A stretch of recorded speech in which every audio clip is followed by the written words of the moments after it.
Hi and welcome to part 6 of the Aeldari 2022 Codex Review series by Objective Skilled. My name's Mike, and today we're going to be taking a look at Guardians and their sort of supported and respective units that you will see in the Codex, including the Autarchs, the support weapons, and the Wind Riders.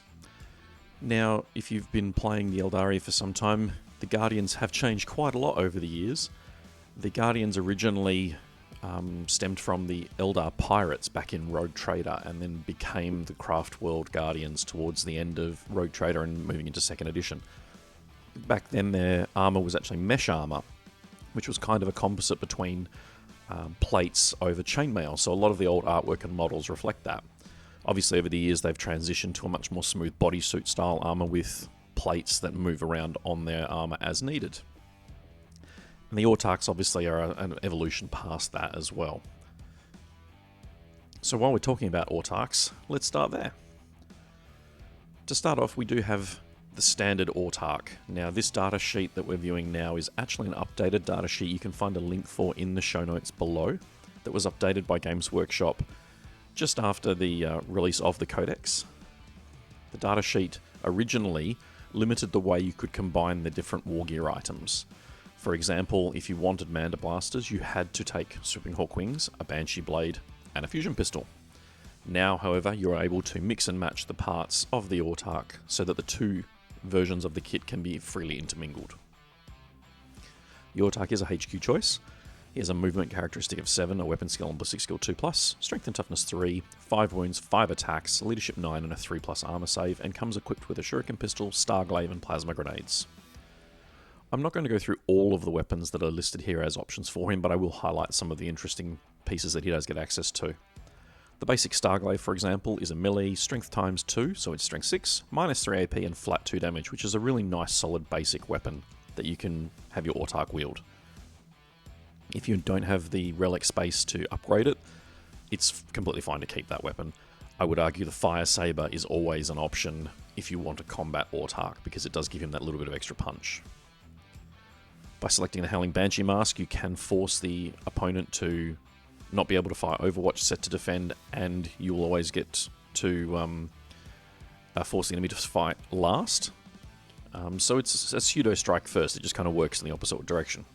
Manda Blasters are great for when you're fighting non-vehicle, non-monster units to inflict a few extra mortal wounds, because you do have quite a volume of attacks.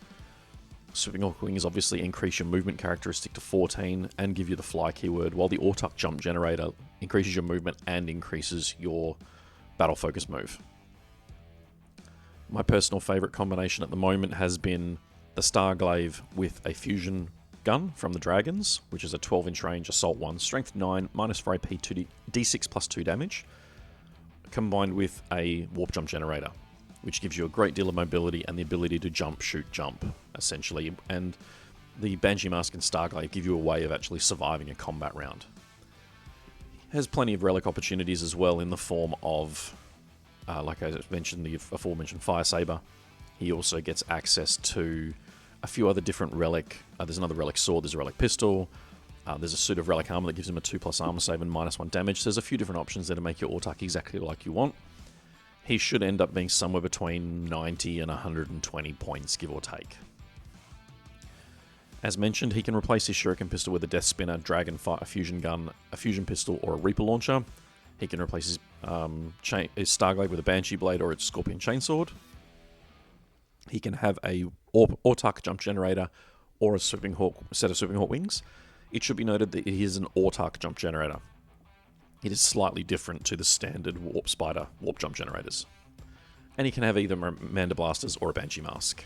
He does have Battle Focus and Strands of Fate, and he has 3 unique rules. The first of which is Force Shield, which gives him a 4+ invulnerable save. The second of which is the Path of Command, which is a 6-inch aura affecting Craftworld core that gives reroll 1s to hit. And the third, which is, in my opinion, the reason you would take him a lot of the time, is Superlative Strategist, which means that while he is on the battlefield, even while embarked, you can use the command reroll stratagem twice each phase instead of once. Now this feels like an ability that you kind of shrug off and go, oh, it's, no big deal. However, it does give you a lot of versatility when you need that clutch save. It doesn't let you reroll a reroll, but it does give you 2 opportunities in the phase to clutch things, which when combined with Strands of Fate can be really daunting for your opponent to deal with. He has the Aeldari, Asayani, and Craftworld keywords, and is also character infantry and autarch.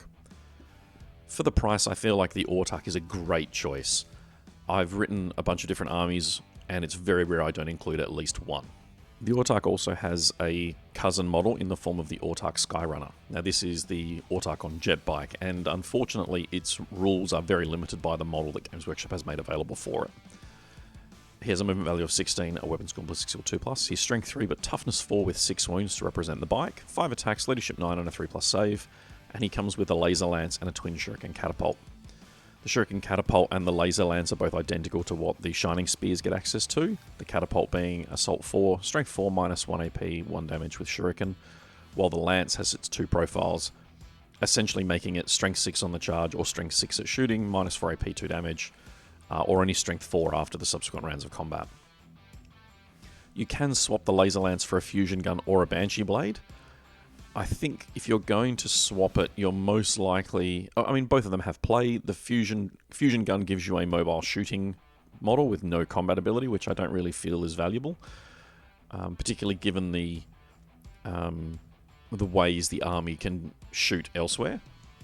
The banshee blade obviously then lets him swap to a relic sword, which is quite nice. The main item you'll take for this, though, is the Relic Sunstorm Jetbike, which would give you objective secured and a 20-inch movement, which is pretty huge. The model does come with Battle Focus, Strands of Fate, Path of Command, Force Shield, and Superlative Strategist, all like the Foot autarch, but he also comes with Ride the Wind, which means he always advances 6. And he obviously trades out the Infantry keyword for Biker and Fly, and also picks up the autarch Skyrunner keyword. I'm not 100% sold on the autarch Skyrunner. I feel like running him stock with his 100 points with his laser lance and Sunstorm feels like it could be a backfield maneuvering piece. He has enough attacks and the shuriken and the shooting that he could take out small squads by himself, and making him obsec could mean a late game significant advantage. You could also use Quicken to throw him around the table late game to put an obsec piece where you need it to cancel someone else's out. Is he an auto take? Probably not, but I do think there's play in there for him. We're going to move on now to the Guardians. There are 2 different types of Guardians in the troops choices for the Craftworld. The first and most common of which I think you'll see is the Guardian Defender. The Guardian Defender is your classic Guardian armed with a shuriken catapult. He has a movement of 7, a weapon skill and ballistic skill of 3, strength and toughness 3, 1 wound, 1 attack, leadership 7, and now a 4+ save, which is an increase on previous editions. The unit starts with 10 models and can go up to 20 models, and for every 10 models in the squad you may include a heavy weapon platform. Now this model has 2 wounds, has its own ballistic skill now, so it doesn't require a crew member to fire it, and has a 3+ save, but is otherwise essentially a Guardian, albeit with a weapon skill of 6+. Now the infantry themselves come with shuriken catapults and plasma grenades, while the heavy weapon platform comes with a shuriken cannon base. That shuriken cannon can be swapped for an Aeldari missile launcher, a bright lancer, scatter laser, or a star cannon. Now, the unit has a couple of rules, Battle Focus and Strands of Fate being very common across most of the units in the Codex. Defenders is its new unique rule. While this unit is within range of an objective marker, each time a model in this unit makes a ranged attack with a shuriken weapon, reroll a hit roll of 1. Now it's important to note that that is a shuriken weapon, which means that does also impact the shuriken cannon if you are going to keep the shuriken cannon as the basic weapon, so you are getting rerolls of 1 to hit while they're on holding an objective. The other rule they have is crewed platform. When the last Guardian Defender model is destroyed, any remaining heavy weapon platforms are also destroyed. They're not counted towards determining the unit's starting strength or whether they are below half strength, and the destruction of them is ignored for morale purposes. What this means is that you can choose to put hits on them. They are 2 wounds with a 3+ save, so you can use them a little bit to absorb some impacts coming in, particularly for small arms, and if you've cast things like Fortune or Protect on the unit, that can obviously give you a lot of advantages to having a 2+ save, 5+ for no pain with 2 wounds, albeit at toughness 3. I think the Guardian Defenders are still...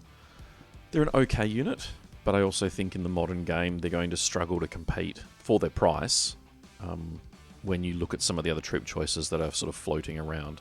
They're not a bad choice, but unfortunately I think they're overshadowed by particularly Rangers, which we'll talk about later in this video.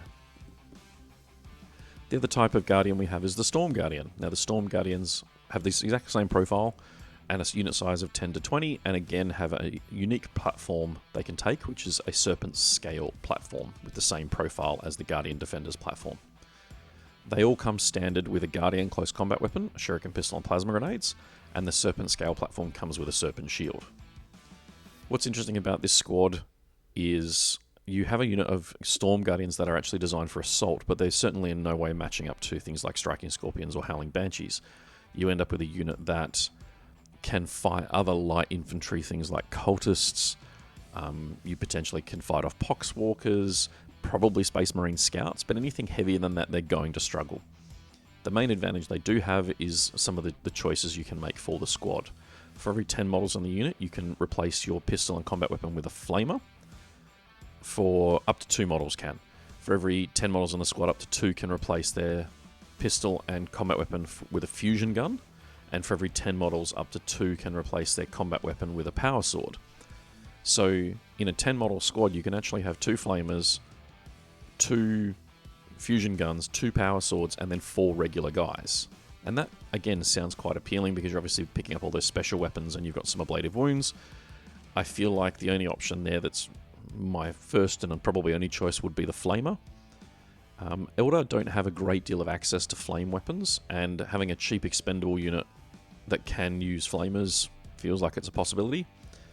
The basic Guardian combat weapon is a strength user, -1 AP, 1 damage that gives +1 attack. So you've got 2 attacks at weapon skill 3+, strength 3, and -1 AP. It's not exactly inspiring stuff. The Aeldari Power Sword is obviously strength 4, -3, and 1 damage, but no extra attacks. And with 1 attack, I feel like that points cost is just too high. Likewise, the Fusion Gun is nice, but the Eldar have other ways of delivering those sorts of payloads on much better, more survivable platforms. The Serpent Shield does make up for that survivability a little bit. It gives the unit a 5+ invulnerable save against ranged attacks, which is very welcome. It also gives them a rule that means an unmodified wound roll of 1 or a 2 always fails. So it means you only ever wound them on 3s, which is a nice little addition. It's not going to come into play a lot of the time, but it is a nice little support.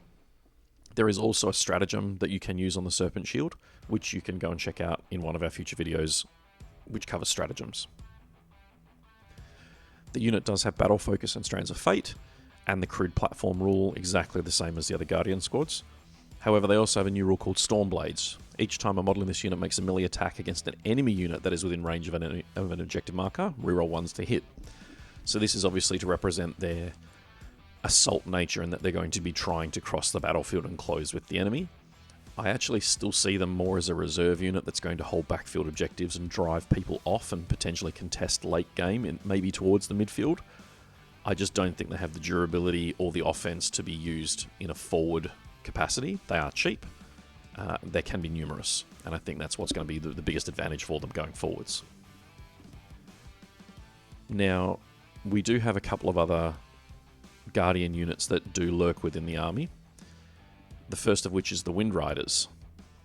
These are a fast attack choice, and these are your classic Eldar Jetbikes. They're squads of 3 to 9 with a movement of 16, a weapon skill and ballistic skill of 3+, strength 3, toughness 4, 2 wounds, 1 attack, leadership 7, and a 3+ save. I really appreciate them going back to a 3+ save, and it makes a lot of sense. When they dropped to a 4+, the Guardians were still 5+, and now the Guardians have gone up. The bikes going back to a 3+ is very welcome. They come with a twin shuriken catapult, and any model can replace that with either a scatter laser or a shuriken cannon. They have battle focus, strands of fate, and ride the wind like the Autarch will always advance 6. And they also have swift demise, which only works with their twin shuriken catapults, and it's basically the Storm Guardian rule, which gives you reroll 1s to hit for an enemy unit that is within range of an objective marker. They do have Eldar, Asiani, Craftworld as their faction keywords, as well as Biker, Core, Fly, Guardians, and Wind Riders as their keywords. Core is a really important one because obviously the Autarch on Jetbike can then fly around with them and buff them with his own reroll 1 so they don't have to be within range of an enemy within range of an objective. They're only 20 points a model, 25 with a scatter laser and 30 with a shuriken cannon, and I actually feel like all 3 of those options for those points costs are really valid and really possibly effective.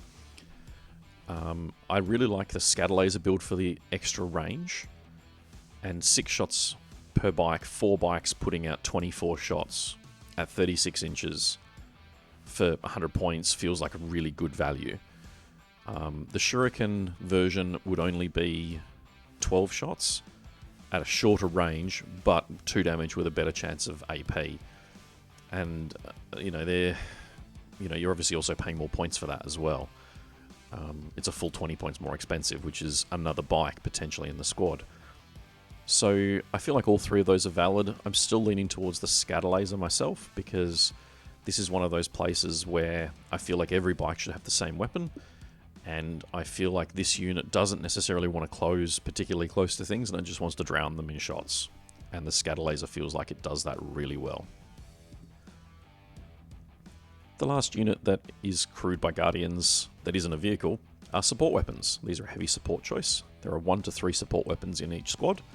They have a movement of 6, a weapon skill and ballistic skill of 3+, strength 3, toughness 5, with 5 wounds and 7 attacks, with leadership 10 and a 4+ save.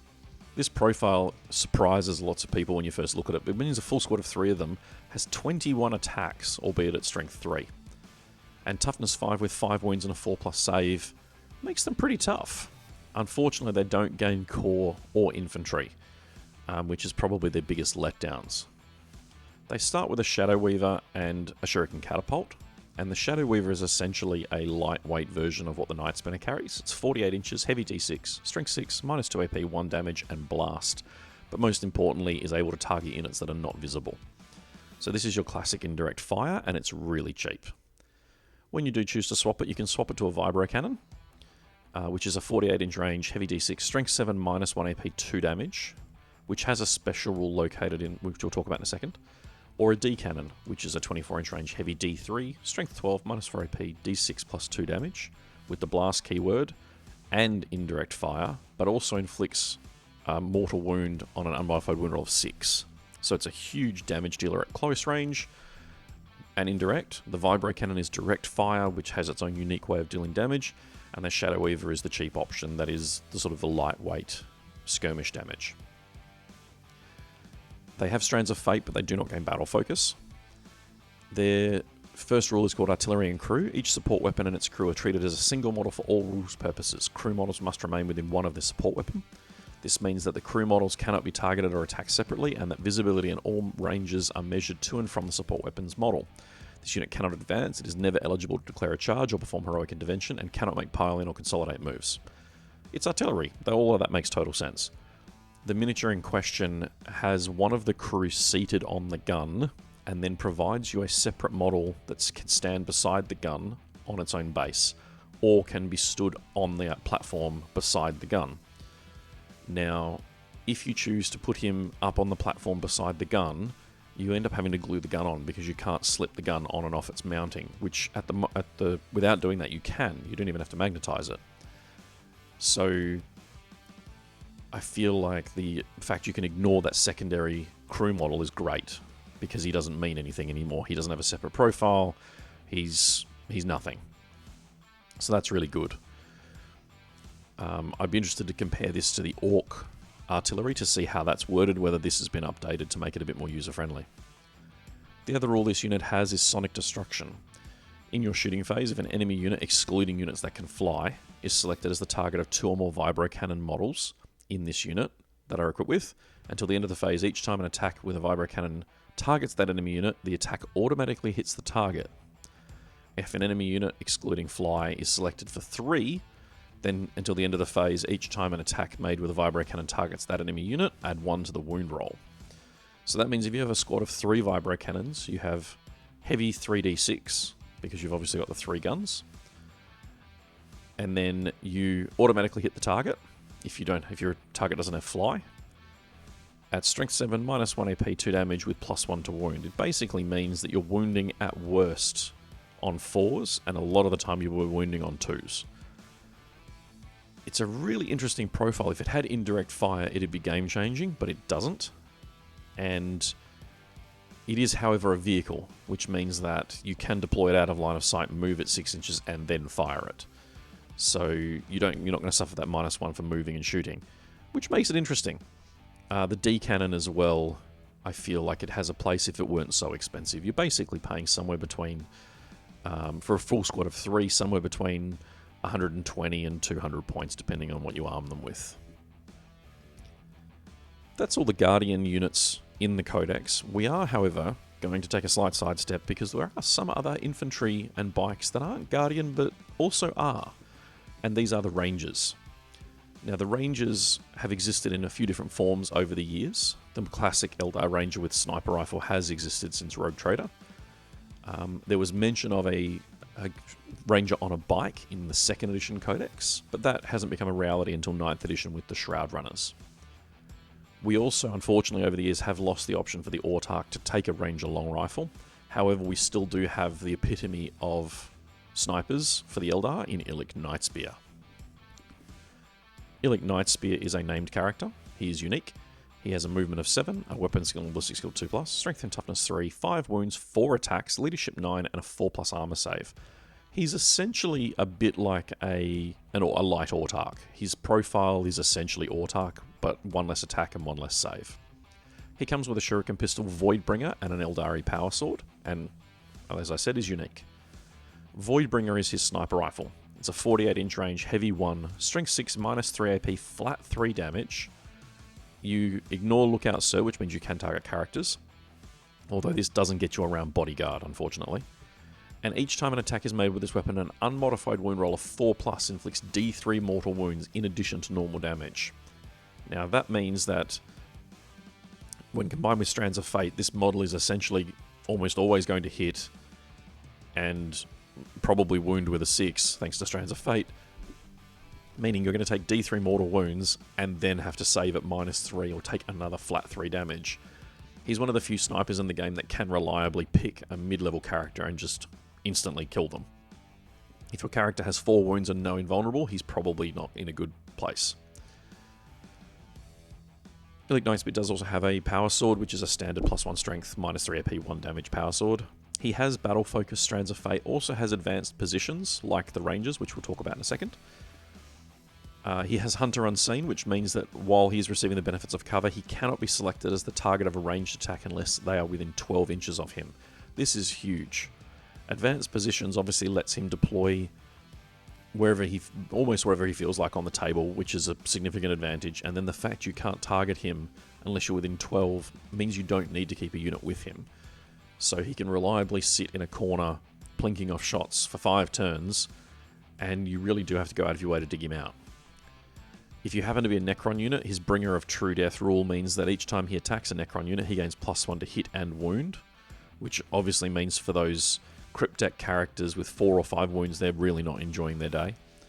And he has a Ranger Cloak, which means that while he's receiving the benefit of cover, he gets 1 additional armor to his armor saves, which means that while he's in cover, he's got a 2+ armor save. It should be noted he has no invulnerable, so he is quite vulnerable once you do get within that 12-inch range. He has Aeldari, Asuryani, and Alatok as his faction keywords, and his keywords are Character, Infantry, Outcasts, Ranger, and Illick Nightspear.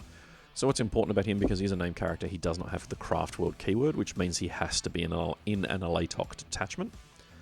The best way to include him is obviously, if your army is Alatok, you can just slot him right in. However, it is possible, because he doesn't have a selectable keyword, you could put him in an auxiliary detachment for 2 CP, and just take him in any Eldar army without breaking the rules.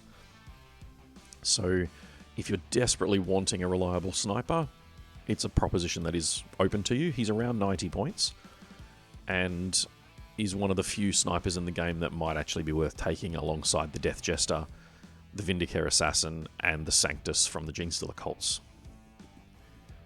Now, moving on from Illick, we move to the Standard Ranger. These are newly updated miniatures. We've had a few different versions over the years. We had them in Rogue Trader, we had them replaced in 4th edition, and now we've got these new plastic ones. They're a squad of 5 to 10 with a movement of 7, a weapon skill of 3+, a ballistic skill of 2+, which is an improvement on past editions, strength and toughness 3, 1 wound, 1 attack, leadership 7 with a 5+ save, and they come with a Ranger long rifle and a Shuriken pistol. Unfortunately, their Ranger long rifles aren't anywhere near as good as Illick's. They are a heavy 1, range 36 inches, strength 4, -1 AP, 1 damage. They do ignore Lookout Sir, and they do inflict a mortal wound on a wound roll of 6, in addition to normal damage. For every 5 models in the unit, 1 Ranger can be equipped with either a Gloomfield or a Wireweave net. Now, these 2 upgrades, you can obviously take both 2 of 1 or 1 of each in a squad of 10. The gloom field means that if you're being attacked from more than 18 inches away, you have dense cover, which is -1 to hit. I don't know that I see too much value in the gloom field myself, mainly because 18 inches, if it was 12 inches, I think that'd be worth it. At 18, I probably don't know it is. The wire weave net, though, is a really interesting one. Once per battle, when activated, you can select the bearer's unit when it is targeted for a charge, and roll 1d6. On a 2+, the charging unit suffers d3 mortal wounds and subtracts 2 from any charge rolls that they make against the bearer's unit. So when you do have someone deep strike in or having to make a long charge, the wire weave net basically buys you a turn to get out of dodge. It's a really interesting rule, and if nothing else, it's just going to deal d3 mortal wounds to your opponent. So it does mean those one solo characters don't necessarily want to charge them, because can they actually afford to take d3 mortal wounds? And then if you choose to fight Overwatch and you have some Strands of Fate dice up your sleeve, you could potentially then use their Ranger long rifles to inflict auto wounds as well. I know that most of my success with Rangers comes using them as action monkeys, so sitting in the backfield and just using them to complete actions. However, I have had a clutch moment where I've had a Space Marine Captain on 1 wound, I've had a Strands of Fate to hit and a Strands of Fate to wound, and at that point it's a 6 to hit, a 6 to wound, and because it's a 6 to wound, it inflicted a mortal wound, which meant that the Storm Shield and the Artificer Armor meant nothing, and the Captain died. So I think that's something to bear in mind when you look at these units. On the surface, they don't do a great deal of damage output, but every now and again, if you've got those Strands of Fate dice up your sleeve, if you need to put a mortal wound on something, you can. And that's probably the key part for them. The last unit we're going to talk about is the Shroud Runner Jetbikes. Now these are, like I say, a new unit for 9th edition. They were mentioned with just Rangers on Jetbikes in 2nd edition with no models, and they were quite a flexible unit. You could arm them with combat weapons or all sorts of different things. The Shroud Runners, however, have a very distinct role on the table. They are squads of 3 to 6. They have a movement of 16, a weapon skill 3+, ballistic skill 2+, like their infantry counterparts. Strength 3, toughness 4, 3 wounds, because there are 2 crew on these bikes. They are a tandem bike, with 2 attacks, leadership 7, and a 4+ save. They come with a Ranger long rifle, a scatter laser, and a shuriken pistol. Now the scatter laser is the same scatter laser you pick up anywhere else in the army, which is heavy 6, strength 6, no AP but 1 damage at 36 inches. And the Ranger long rifles are exactly the same as the ones that you find on the infantry. That's a really interesting and unique combination, because a full squadron of 6 of these puts out 36 scatter laser shots and 6 sniper rifle shots. And I can't help but think that the scatter laser is the better of those 2 weapons, outside of really clutch niche situations. They do have battle focus and Strands of Fate, like a lot of Eldar units, and Ride the Wind, like the Wind Riders and the Autarch, so they always advance 6. They have 3 unique rules. The first is Shroud Runner Cloak. Models in this unit are eligible to receive the benefits of light cover as if they were infantry, and each time an attack is allocated to a model that is receiving the benefits, add 1 to their armor saves. So even though they're bikes, and they do have the core keyword, which is another great benefit for them, they count as infantry for cover, which means that while they're in cover, they have a 2+ armor save, toughness 4, and 3 wounds. That's no mean feat to shift. They have a second rule called Target Acquisition, which means at the start of your shooting phase, select 1 enemy unit within 12 of this unit. Until the end of that phase, each time an outcast unit from your army makes an attack against that unit with a Ranger long rifle or Voidbringer, that enemy unit does not receive the benefits of cover. Now this obviously works for their own long rifles, because they are outcasts as well. And it does mean that you can use a squad of 3, for example, to move in close to an enemy character, remove the benefit of cover if they're getting 1, and then use your long rifles or Illick to bring down the target really reliably. The last rule they have is called Swift Scouts. At the start of their first battle round, models in this unit can make a normal move. They cannot end this move within 9 of an enemy model. So they get a 16-inch pre-game move, which is pretty impressive. Now, they don't have advanced positions like the standard squad, which I think would make them, it's kind of irrelevant, particularly since they have their own movement rule anyway. Advanced positions is a rule that allows you to deploy anywhere on the table that is more than 9 inches away from an enemy unit and more than 9 inches away from the enemy deployment zone. So this lets you get into a position outside of your own deployment zone in a lot of cases that is more advantageous for your line of sight or for scoring objectives or whatever it happens to be. But because it happens during the deployment component of the game, rather than after your army is deployed, if you can out-deploy your opponent or force them to put down key units before you put your rangers down, then you obviously can use this ability to dodge where they're when they've got their heavy presence on one flank and put them on the other flank, for example. You can also use the stratagem Phantasm to redeploy them and bait things out by putting them down first and knowing you can redeploy them after deployment is complete. So I think the Rangers have a lot of play for the trickery of an Eldar army. The Shroud Runners lean into that by getting that free 16-inch move before the game starts, and I don't think that can be sort of... It's at the start of the first battle round, so it's actually done before the game starts, before your opponent does anything, even if they're going first. So there's a few unique things that you do get out of the Shroud Runners, and I quite like. They're 35 points a model. They are a little bit expensive, but I feel like there's an opportunity there to run 2 or even 3 squads of 3 to provide a unit that is going to be very hard to move, that is high volume fire for clearing smaller, lighter units. It has sniper rifles to threaten characters and is really mobile. One other rule that I should mention is the Resonator Shard keyword that the standard Rangers have. This is tied to a stratagem, which you can find in a later episode of this series that talks about the stratagems, but know that it's essentially tied to a stratagem and has no in-game effect outside of that stratagem. So that covers our Guardians and our Guardian-related characters for this episode. Thanks very much for listening. If you'd like to hit like, comment, subscribe, you can do all that fun stuff down below. Really appreciate your time. The next video, episode 7, will cover the vehicles of the Aeldari, all the grav tanks, war walkers and vipers.